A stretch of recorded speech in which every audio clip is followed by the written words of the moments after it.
show up as well. Hi, Monica.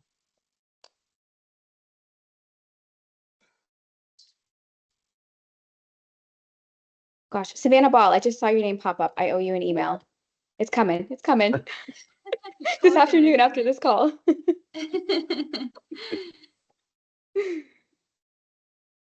Awesome. So I'm going to kick it off with some slides to talk a little bit about Doug, and then I'll hand it over to Peter so he can teach us all about the magic of video and all of the great tips he has for us on that. So just to let you guys know, we are recording this session. We record all of our meetups, and they actually reside on the Doug YouTube channel. So if you ever have a work conflict and you can't make one of these meetups, you can always watch it later on YouTube. It's also a great way to check out other meetup groups too before actually joining them, and get a little taste of what they're all about too. So I recommend checking out their YouTube channel. If you're new to Doug, Doug is all about the Dynamics community and really just bringing everybody together in different ways that they do that, which I'll get into in a second. We do have some rules for engagement. We have not really ever needed to touch on these in this group. We have a wonderful group here, but I will say the one main rule of engagement here that all of the leaders of this group try to foster is that this isn't an environment to sell. This is an environment to educate. And so that's what we do when we bring in these great speakers and encourage everybody to engage in a way that we can all learn together. So Dynamics User Group, they've got some different programs here. I believe they started with Doug Forums, which is the open forum discussions in the online kind of chat groups there. They've got Doug Webinars, which are free virtual webinars that run all year long with different content. There's the conferences. DynamicsCon is one we're all familiar with that I will talk about in a second. We've got meetup groups like the one that you are attending today. We've got many different location-based ones that you can join. We've got Doug Team Up, which is solutions and services from ISV and other partners. We've got DynamicsCon Virtual, which is the virtual conference. We've got Skill Up, which is on-demand training. And then we've got the YouTube channel that I was talking about where, you can see where all of this content lives. There's a couple of regional Doug meetups. These are in-person ones by region that are coming up very soon. So we've got one in the Northeast taking place in Philadelphia. We've got one in Toronto in June that I will be at that I'm very excited for. And then we've got two in July, West Africa and East Africa, which is absolutely amazing. And then some other ones, second half of the year, we've got Denver, we've got Ohio, we've got Copenhagen, Dallas, and Tampa. So lots to look forward to. Definitely look into these events. These are free events. So if you are located close to one of these, I highly recommend it. Okay, we've got DynamicsCon, which is Doug's annual conference. It's taking place this May in Chicago. Back in November, I actually went to the Doug Meetup Leader Retreat, and it was held at the same venue where DynamicsCon is going to be held in Chicago, and it is amazing. It is fabulous. It's such a great venue, so it's going to be a great week. I think we've got a wonderful agenda of speakers there, and it's located right in the heart of Chicago, right on the river. So I think there's a lot of opportunity for fun while we're there. And of course, the event kicks off on day one with the partner marketing event. This is a full day of marketing content. We have an incredible agenda of speakers, not only covering marketing topics, but also talking about Microsoft partnership and that alignment that partners are looking to achieve with Microsoft. So definitely worth attending if you're going to be in Chicago. And get ready to screenshot this, please. I have coupon codes. So these are exclusive to our Meetup members. If you are interested in attending the partner marketing event, if you register before March 1st, it is free using Marketing Professionals Comp. If you register after that, so March 2nd all the way up to event day, you can use Marketing Professionals 50 for a 50% discount. And Doug has also been very generous and given us a complimentary pass for DynamicsCon for the main conference. This is only valid until tomorrow, and the code for that is Meetup Member. So you can attend both the partner marketing event and DynamicsCon for free by using these codes, but you have to register by tomorrow. And I know we've got people that are located all over North America. I will say, even me coming from Toronto, Chicago is such a good travel hub. Flights are cheap, and there's multiple flights to choose from per day for a lot of destinations. So this is a wonderful, wonderful event to try and get yourself to. And lastly, before I hand it over to Peter, we have our marketing professionals meetup scheduled for Thursday, March 27th. We have Khalid joining us, and he's going to be talking about building a better product profile from market discovery to scalable growth. And just like all of our other meetups, the format is going to be short presentation followed by open forum discussion. But same as today, as I'm about to hand it over to Peter, please come off mute, interrupt him, ask him questions. He loves it. And really get the most that you can out of this hour or so that we're spending together. So with that, Peter, I'm going to pass it over to you. Kelly, thank you so much. Thanks everyone for having me here today. I'm excited. So I know I recognize definitely some names here. So hello everyone. Everybody's probably heard me in this channel talk about video, and video is great. So I'm going to flip it on its side. I'm going to show you, I'm going to talk about today what the viral video community is doing and talking about, and how any business in the future, in order they're going to have any success with video, needs to start paying attention. So I'm going to just kind of assume people have done video content. I'm going to assume that people, believe in video content is important. And I'm going to really focus on what is needed to be done to get people to pay attention, right? Because that's really hard to do. And so please do, like Kelly said, please do interrupt me. Just jump in there. I'm all ears to any questions that's going to come up. So I did put a little bit of a deck together. We're going to, a couple slides here, going to walk through it. And so right out of the gate, anybody have any questions? Anybody? Or anything you want to really cover or know?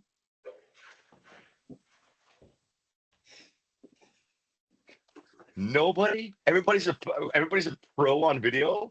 I love it. Okay, this is great. Maybe I could ask This you a group question. usually starts out quiet and the questions Quiet. ramp up. So All right, so it's like backwards from what we're talking about online engagement, right? This is like a movie. We're gonna build it up. I love it. Okay, let's build it up. I'm going to here. Perfect. Let me know. And sorry, my marketing team completely missed the boat on the branding stuff here. Hang on. Can we go? Yes. Can you guys see this? You guys can see it? yes, we can see it. Beautiful. Okay, awesome. So the million view playbook. So what we've done is I've taken some strategies. I've been fascinated about virality, and virality is what makes it. People go, "Oh, hold on a second. How does viral videos have anything to do with business?" The short answer is we're all programmed, right? Like who's on Instagram? Who's on TikTok? Anybody? I personally had to delete TikTok because it's way too good. But I don't see too many hands or people on video cameras right now. But otherwise, I would ask is like, how many people do get sucked in to Instagram, YouTube Shorts? Thank you. Right, we all do. It's like it's a beautiful way to turn the brain off. But here is the reality behind it. That's kind of affecting, and it's going to get into the business video stuff. Most of you guys know me. I'm just going to fly through this. I've been in video way too long, a long time, worked with a lot of big companies right down to small startups. And one of the cool things we're actually doing as a company right now, we are breaking into the dental industry. I'm going to tell you why, because they got really cool videos. And we've been analyzing a lot of video content on what's working and where people are going. So I'm going to show you how that's going to impact with you guys on video content. So here's what we're going to do. We're going to talk about mastering the 6-second rule. And this is something that in B2B is like, I used to have 2 to 3 minutes to sell an ERP solution. Now I got 6 seconds. Where's the world going to? But I'm going to tell you why this is really important. Curiosity and anticipation. This is a little bit of a something that's trickier, a lot easier said than done to do with something that I've even struggled with. And obviously repurposing something maximum ROI, which I call content curation versus content creation. Again, it's a little bit of a different tactic, but I like to talk to you about it because that really starts maximizing ROI and also allows you to start looking at content a little bit differently. So why is this like video marketing this golden era? I think a lot of people don't realize that video marketing, just like social media, it's free. Okay, it's free advertising. If you really kind of look at it, going, "Hey, could you put a video up and have it, in front of public view 15, 20 years ago?" The answer is no, right? You couldn't get a video of your product or your service or your team out there into the world anywhere for free. Now, people go, "Yeah, there's YouTube." But I think people still, especially in the business world, do not understand the impact that you have that video content can do for you on social channels for free. And they're video commercials, right? And they're not like necessarily commercials in terms of like, hey, you're going to pitch your product, but there's a way to get um, your personal brand, the people inside your company, to build a channel or to build brand. Is it harder in the B2B world? 100%, definitely, right? Because if you're pumping out gym, or you got, there's different tactics that are much easier for virality. But at the end of the day, it's still a beautiful platform and it's free. And the companies that are attacking it are gonna win. And there's no like YouTube. I talk about this all the time. I say YouTube, we do a lot of content we start publishing, and we're crushing YouTube Shorts because the algorithms are feeding it, because YouTube's trying to capture the attention of TikTok and Instagram, and they're beating it. But if you don't understand that, if you don't jump on the train of doing short video content, which is sub 60 second, it's not going to work for you. And it's just a platform that is free, to get out there. So it's still like it's still a fact that people go like, hey, yeah, video is kind of important. I have some companies and some founders that I talk to, or some mentors. Video is the top of their entire business strategy. It's not like operational efficiency, it's not gross profit margin, it's not scalability, it's video content. Right. So I think people still, this is quite like, I mean, look what's happening TikTok, and especially in the US, of how much value it has, how much time it has. And we're all on it, right? We're all on it. Like I spend more time, on video content than I do any other forms of content. And I still like to read. It's just a natural of like where we're going. So I think a lot of people go to understand the power of it, and it's free. And the well optimization 5 times your reach. This is what we basically found is an optimization of a video. What that means is hooking the viewer, hooking the algorithms. So a lot of times we should say, hey, Mr. Customer, what do you want to do in video content? Does it align with your strategy? Now we're like, Mr. Customer, your customer, your target audience is the algorithms on YouTube, and the first 6 second rule of an audience that may or may not be there for you. So it's really interesting how that kind of turns around, where it has nothing to do with what you're trying to do at the long term, but especially just hooking that viewer in the first 6 seconds. And the first 6 seconds is interesting. I'll talk about that more as to why that's in there. And then the last little point here, social platforms reward the videos that keep viewers engaged. Engagement time, I talked about quite a bit, is basically the total viewer time. And I think this is where I see a lot of businesses struggle, where you take a webinar video and you put it on your YouTube channel. And if you get 10 or 15 views on that webinar video, and you look at the engagement of a 30-minute video, and if the engagement rate is like 10%, YouTube looks like it, and it's going to say, I'm sorry, your content's crap, and it's not going to push anything. And it doesn't really matter that the content's really good in the middle of it or the end of it, but the engines don't know that, and they don't care about it. Right. And that's just unfortunately the thing. Like right now, we're playing with some customers. We're doing videos under 15 seconds. So we're actually targeting from 9 to 15 seconds with 95% engagement rate, and that is feeding the algorithms. Right. So then you're like, well, how the heck am I supposed to do CRM and B2B content in that short amount of time? Lots of tiny videos. And the thing is, you can't fight it, right? Like you can't find exactly under 15 seconds for the best. Thank you, Kelly. Yes, but like, what are you supposed to say in under 15 seconds, right? It's really hard. You got to start thinking, that content. Don't get me wrong, longer videos can work once you establish trust and authority in that channel, whatever the channel you're working on. But if the algorithms don't see it, it's a problem. Any questions? I'm going to stop right there because I'm just going to keep talking forever. Yeah, I'll jump in with a comment there, Peter, while you catch your breath. Mm-hmm. It Right. can be hard to deliver a message in under 15 seconds, but what's worked well for me lately is taking longer form content. So whether it was a podcast episode or a webinar, and taking little 15-second clips out of it and using them kind of as a teaser as well, with the Mm-hmm. call to action being to consume the larger piece of content. And how are you? What's your tactic of choosing the content? Like that 15 seconds, what are you looking for? I am not giving everything all away, leaving them wanting more. If my goal is to get them to click on the longer piece of content, then I need it to just be a tease. I need them to hear something that is of interest and they're interested in where that's heading and they want to hear more. Or Tease, go the absolutely. opposite way and just hit them with the best line of the entire webinar, the mic drop. The mic drop. Yeah. Yeah. Any other comments on that? Because I 100% agree on that. No. Okay. Perfect. Um, so basically, when you look at a ton of video content, there's two things: there's retention and there's engagement. Engagement can be look at shares, comments, and likes. I look at engagement kind of like almost retention engagement, very similar towards it, but it's basically, is the video sticky? How many people have heard of the 3-second thumb scroll rule on Insta? The 3-second rule. Out of curiosity. Madison, awesome.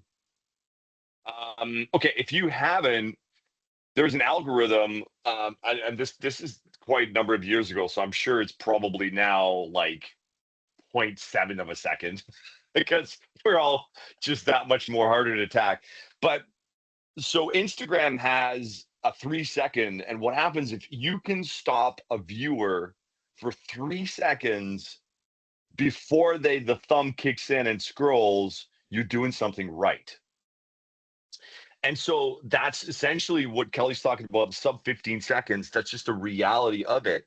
And it's just an incredible amount of short time, and to capture that attention, right? To do it. And it's usually done visual with the hooks, and I'll be talking about that. But that's just a reality that we kind of live in. And people say, well, that's social content. And I'm like, well, I don't know the difference between social content and business content. And then people obviously look at, well, you got, things like, I don't know, Joe Rogan or Tucker Carlson or the long form, content and formats. That is as an established brand, right? Where you can go really, really long form. But my recommendation is if you don't have an established authority and a brand in your space on your YouTube channel, start short, build to long, right? Because short is what everybody wants and what's everybody going to. And then of course, consistency is the key. So the 90% retention in the first 6 seconds, what's this 6-second rule came out of it? I think this 6-second rule came out. This is something we've done done a bunch of courses. I was taught by some viral people. And it's basically the algorithms start really understanding it. And they said, if you can connect within that first 6 seconds and you have a 90% retention, which means if your video consistently gets 90% people to watch first 5 or 6 seconds, you're winning, which is a staggering low number, but that's what you really need to connect on and to look for to see how you do that. So, because people do scroll at lightning speed. And like, here's a perfect example. Sometimes that happens just by chance. I know Anya's on that call, on this call, and I was looking at your LinkedIn and I saw the Tesla, right? So I'm going to use that video as a perfect. I don't know how many people saw that video of Anya's. She pulled out. It's like, hey, the Tesla, the car's driving, out, in itself, right? It's pulling out of the garage that was very tight, and it's doing it. Now, I'll give you a perfect example of why that just naturally, authentically worked from a virality perspective. So number one, it's very visual appealing. But number two, you're anxiously seeing what's happening, right? You're like, is the car going to come out? Right? Is it going to hit the side? There was a lot of stuff on the left-hand side. Is Anya going to freak out and drop the phone? Right? Like there was so much anticipation and excitement around it that just naturally happened. And you can see the engagement in that video content, right? So that's basically the first 6 seconds that hooked it. Now, how do you attach that to B2B and CRM? She did a beautiful job as to doing it. I almost got sucked into that content about making that connection between Tesla missing the mark. I'm not going to get into that argument, but it was a beautifully done, just organically, just naturally happened. But it has that curiosity. It has that retention of what's going to happen. And it's good that first 6 seconds really caught it. And I'm sure, Anya, if you look at, I don't know your stats on it, but it'd be interesting to see the engagement and the views of that video. And I guarantee you they probably skyrocketed, right? And you'll see that. Yes, personal content to business content. So where you basically see is the intros have to be engaging. The intros have to be kind of like either you give it away, like Kelly said, a lot of the times. But it's interesting. So Terry, you're talking views or impressions. Like, do they matter, views or impressions? Views do matter. Impressions, they do all matter, but ultimately the engagement time is the key, because you can get a lot of views, but people aren't watching it. It's not going to really help you with the algorithms or anything at all. And we'll talk about how to get those more quickly here. So this is the one of the hacks when you think about content is you got to do it in reverse order of like this presentation, right? So the key is here. For example, we're building it up. We're giving you content in the middle of it and Q&A. But the internet is just so backwards in the video content that you literally got to flip it upside down.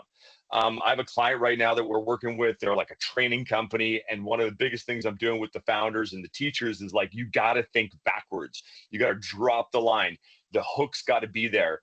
You got to be able to extend a little bit of curiosity before you drop it, and you got 30 seconds to do it at the beginning of it, and then you can get to long form content.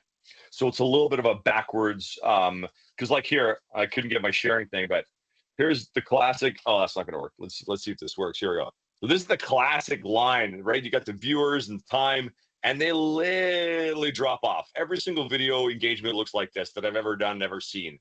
So that's the key, is to basically that first 5 or 6 seconds. That's what the algorithms are looking for, and judging your content by that, right? Because they can't read the content. They can't say, oh, this is really good B2B, whatever, cloud integration or whatever you want to pick. Really good content and really kicks in 10 or 12 minutes, but we got to just keep people hanging in there. And then the content's going to go. They don't care, right? And if you don't please the algorithms, you don't stand a chance about anything at all. So how do we start doing it?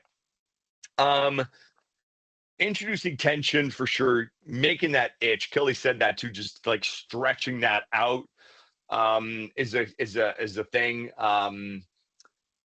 But being like, you got to also understand that that people don't know who you are on the internet or don't really care.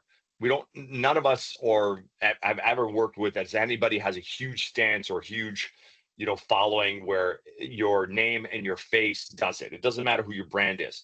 So then what you need to rely on the content that you're going to say inside it that's going to resonate with the target audience. But then on the negative side, like this is a good one. This is why 99% of businesses fail.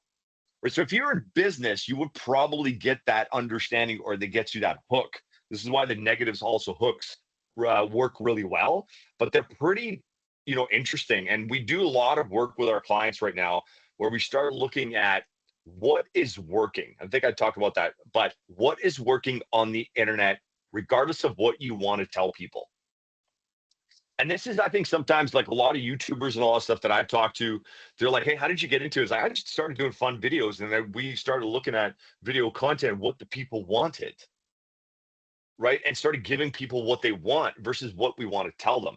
And I know this is kind of like it's harder to do a little bit in the business world, but this is a very key key factor into understanding it. You got to look what people want to know, and that's what you want to give them first, because that's what the algorithms are telling you.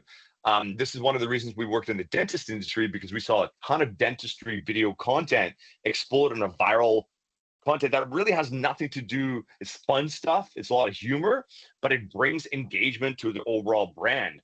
But it really follows what the internet is determining they want. And that's what we're going to give them.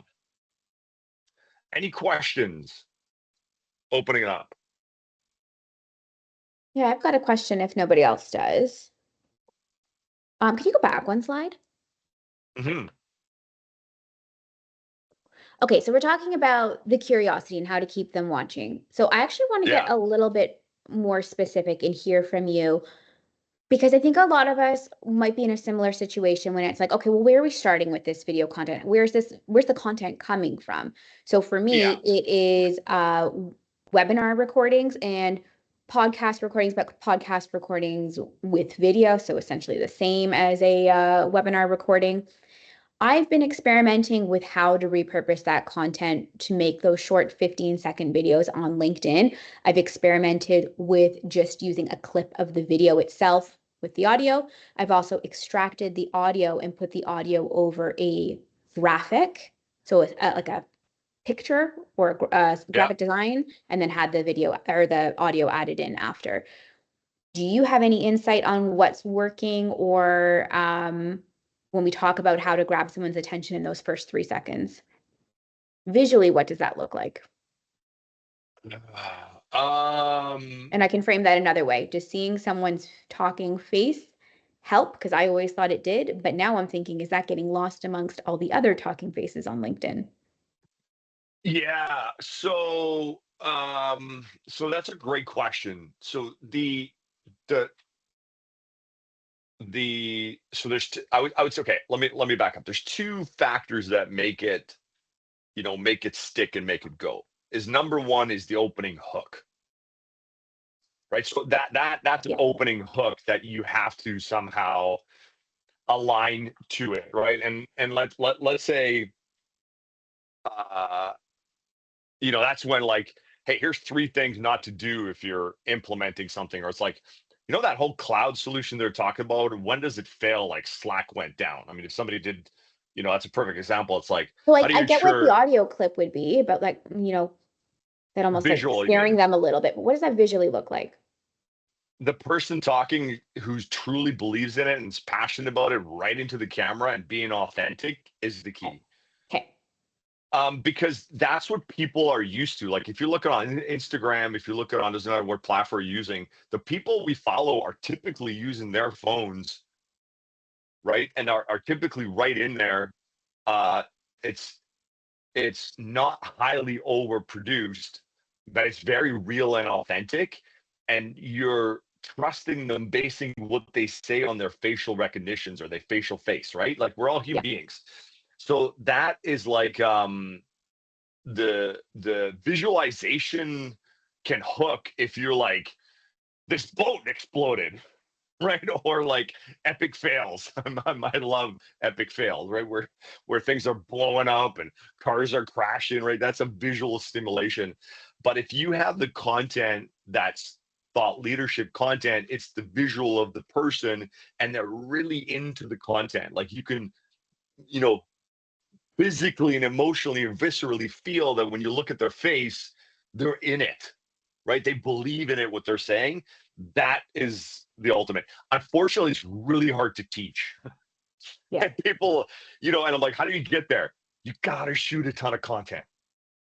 And this is something like I've been trained. I was part of like a group training thing.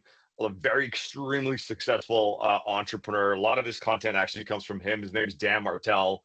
I don't know if many people know him on here. Just a heavy hitter in the world, and he talks about that all the time. He's like, people, grab your phone. He goes, on my phone, I have 10,000 videos. You just shoot.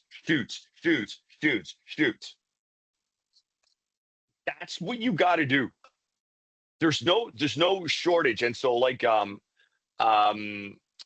back to your question, Kelly, it's like the hook's got to be there. But if you're passionate in it, and if you're looking into it, and if it has that capture, and people can physically feel it and see it, and it can like relate to that emotion, that's great content, right? And unfortunately, you can't fake it.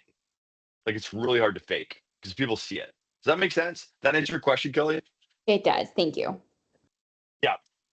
And I I think see we got that a a lot. question from Anya as well. Yeah, go for it. Hey, Peter. Glad you liked my Hi. Tesla video. That's nice. Love it. Caught me. So, question is about podcasts, which Kelly had mentioned as well. So, a lot of us do kind of these just two people talking interview type of videos as well. Yeah. And how can we make those more engaging, do you think? Like overall, or segment the clips? No, not the snippets. I get that part of just taking out the gems, but the overall video is, do you Yeah. have any suggestions? Like, for example, sometimes it's switching back and forth so that one person's on screen and then two and then one to keep it different, or I don't know if there's anything kind of more creative than that to keep those podcasts Yeah. interesting. Look, yeah. The content itself. So like I think, you know, uh it's got to be the content itself. So like if I were to start a podcast, like one of the reasons obviously I stopped doing, and I'll be super honest with everybody on the call here. The reason I stopped doing Instagram videos on video production or video marketing is nobody cared. So let that sink in. Nobody cared. So the algorithms and my audience didn't care. I've tried. We've been hammered. I even dressed up like a wig. Created two characters. My parents are actors. I dove into it. I have an entire editing team. I have a creative team. Nobody cared. Okay. Yeah, Anya, thanks. You watched those. So we just looked at the data, looked at the analytics. I created a stupid little recreated a virality video, and I got like 15,000 views on it. It was the 7-second one. And I have some strategies that have nothing to do with my industry, zero, that we're planning to do. So back to your question, Anya, how do you make it? From a technical perspective, there's nothing you can do, because if the content is not interesting to the audience that you really want to grab them, it doesn't really matter how flashy things you do, because people are not gonna do it. Right? Like podcasting, majority of my podcasting I listen to is I'm in the gym, I'm running, sometime, but if I'm on a bike, maybe I'll do a video, but I don't care. Right? It doesn't really matter where you go back and forth. It's the content that you have in there. So it's like, I think for anybody in the business world who doesn't have an audience and wants to grow an audience, and you're in a small market, then your only way to do it is you have to start getting into what people are talking about and interested in, and tie it into your business, right? So I'm sure if right now, start talking about Doge, start what's happening with Trump, whether you like it or not, doesn't really matter. I'm not here to talk about that. What's happening in Canada and the tariffs, and you start talking about that, and you start implementing and crossing it, and you have the algorithms, and you have what people wanting to hear, and you have some good value in there. That's your step to get up there. Right. And I think that's where ultimately it's like the reason I never started a podcast. Everybody says you have a radio voice. I'm like, why should anybody care? Right. So I think, Anya, that's the truth, and that's the reality of it. This is something also why we really shifted onto the dentist market, is because we just see from an algorithmic analytics perspective of what the audience and the algorithms are wanting to do. That's where we're focusing. That's the stuff. I'm being super honest with customers. I'm like, look, if you don't understand that, if you don't want to recreate content that's really done well with your industry, if you don't want to look at that, you're going to lose, and it's got nothing to do with who you are. It's nothing to do with your knowledge. It's not, you're swimming upstream, and it's going to fail. And I can tell that I've failed so many freaking times, and that's just the truth. So whether you use multi-cameras and you're cutting it up or whatever you're doing, if the content is not doing it, then that's one edit. Yeah. 6,900 views on just one. Awesome. There you go. So Terry, whatever that you're talking about it, what I would say, what's that content that you're talking about? That would be awesome. And then my next question would be, look at the engagement rates. Terry just posted on that, right? That's awesome. 7,000 views. That's fantastic. So whatever content you did in there, that's the audience wants. So then we'll look at those analytics and give more of that content, whatever that is, if that makes sense. Did that help?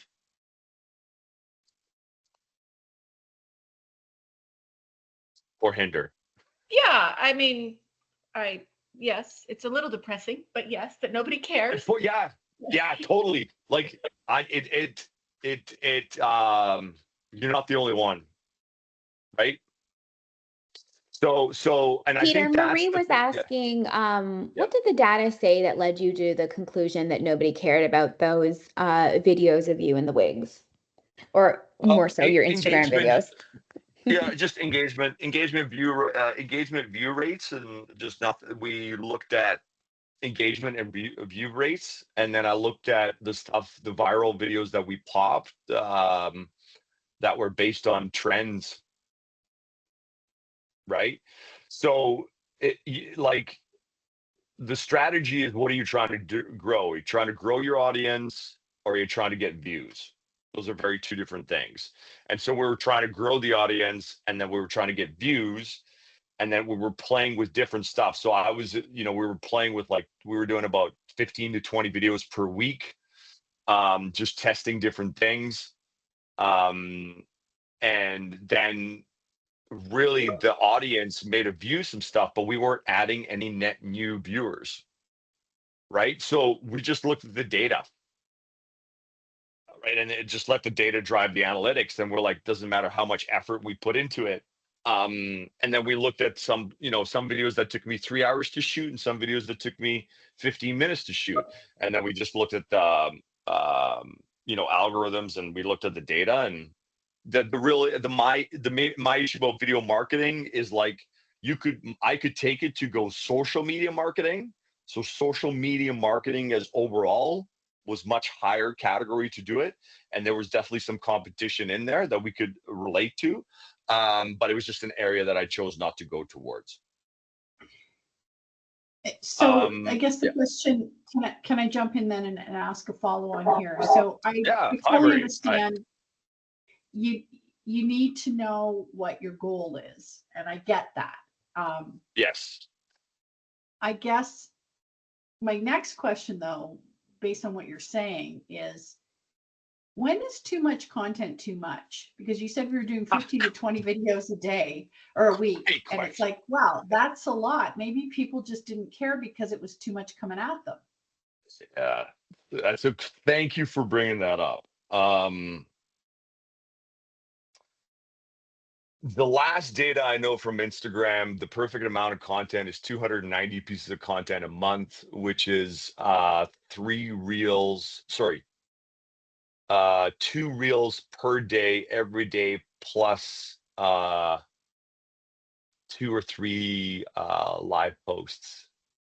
So that's the last one. Then I was just reading another data of a channel that's got like millions and billions of views, and they were doing 100 pieces of content a day.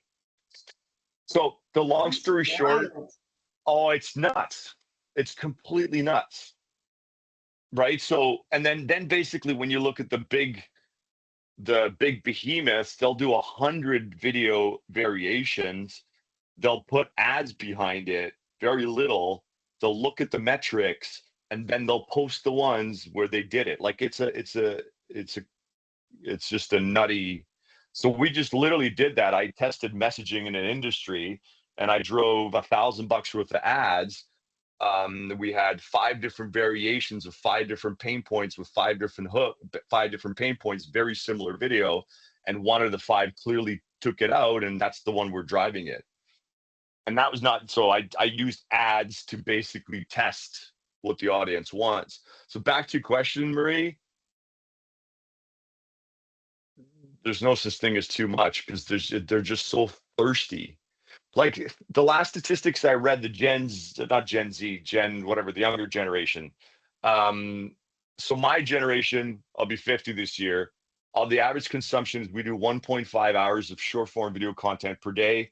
The Gen Z, whatever they're at now, they're at 6.5 hours per day. So just that's 6.5 hours of short form video content per day, right? Like it's a feed. And so it's just like I know I don't want to be depressing on it, just a reality from a statistical perspective. And we're not the only ones struggling, right? Like we're not I was part of this group, this kind of elite coaching training, and there was like 450 entrepreneurs, worldwide on it. And the people that really were successful in the video content were like either you're making people rich, or you're helping them to lose weight or find love.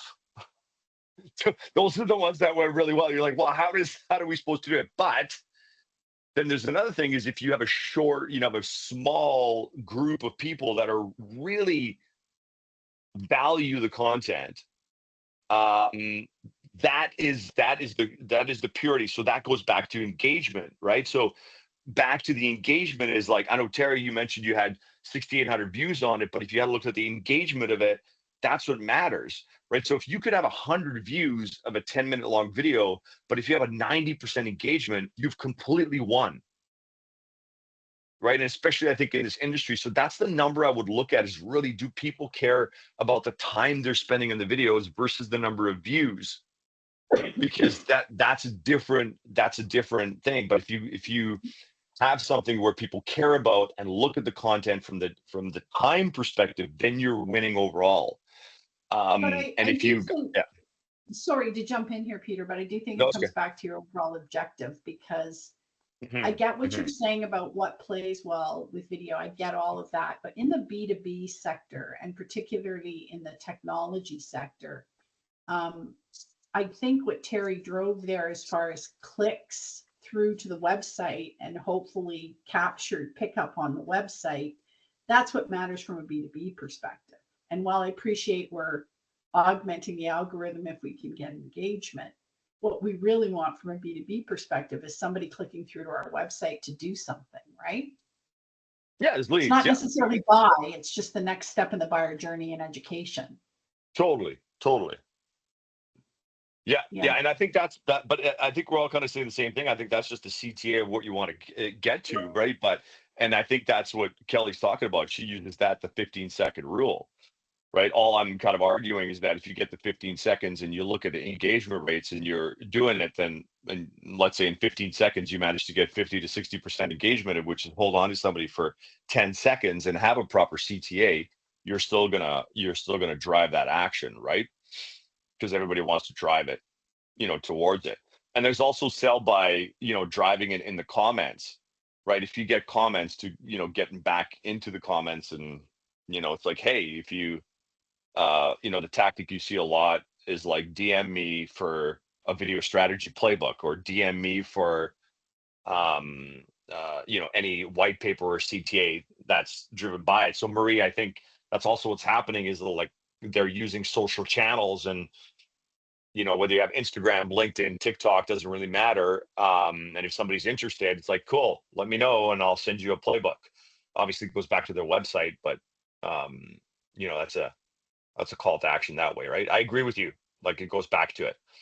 But I think I'm just basically trying to say is that the shortness of the videos, if you start with short video content, like Kelly mentioned, versus long form content, you're going to do a lot better, right? It's going to help everybody, and then drive it back to, hey, you want to know more? Here it is, right? That's kind of it. Yeah, let's open up questions or anything. I think I covered everything that was in my deck. Yeah.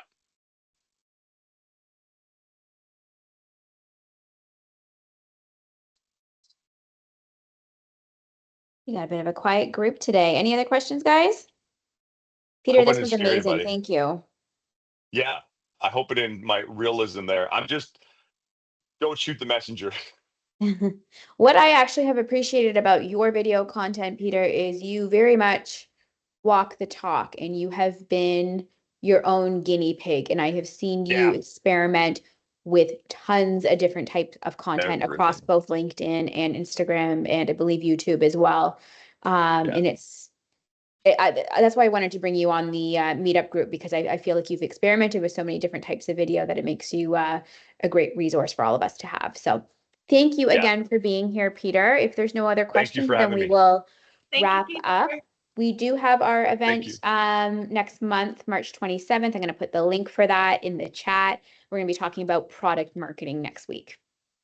Thanks again, Peter, for being here, and I hope everyone has an amazing afternoon. Yes. Thank you, everyone.